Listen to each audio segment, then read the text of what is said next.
Remember from the earlier video that a byte can store only zeros and ones. That means we can have 256 possible values. By the end of this video, you'll learn how we can represent the words, numbers, emojis, and more we see on our screens from only these 256 possible values. It's all thanks to character encoding. Character encoding is used to assign our binary values to characters so that we as humans can read them. We definitely wouldn't want to see all the text in our emails and web pages rendered in complex sequences of zeros and ones. This is where character encodings come in handy. You can think of character encoding as a dictionary. It's a way for your computers to look up which human character should be represented by a given binary value. The oldest character encoding standard used is ASCII. It represents the English alphabet, digits, and punctuation marks. The first character in the ASCII to binary table, a lowercase a, maps to 011000001 in binary. This is done for all the characters you can find in the English alphabet, as well as numbers and some special symbols.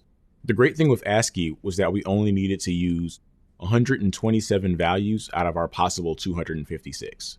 It lasted for a very long time, but eventually it wasn't enough. Other character encoding standards were created to represent different languages, different amounts of characters, and more. Eventually, they would require more than 256 values we were allowed to have. Then came UTF-8, the most prevalent encoding standard used today. Along with having the same ASCII table, it also lets us use a variable number of bytes. What do I mean by that? Think of any emoji. It's not possible to make emojis with a single byte since we can only store one character in a byte. Instead, UTF-8 allows us to store a character in more than one byte, which means endless emoji fun.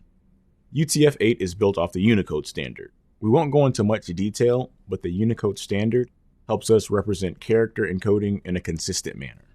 Now that we've been able to represent letters, numbers, punctuation marks, and even emojis, how do we represent color? Well, there are all kinds of color models.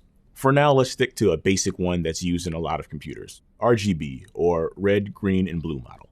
Just like the actual colors, if you mix a combination of any of these, you'll be able to get the full range of colors.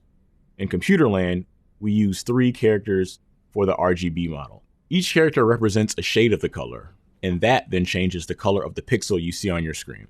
With just 8 combinations of zeros and ones, we're able to represent everything that you see on your computer, from a simple letter A to the very video that you're watching right now on the Coursera website.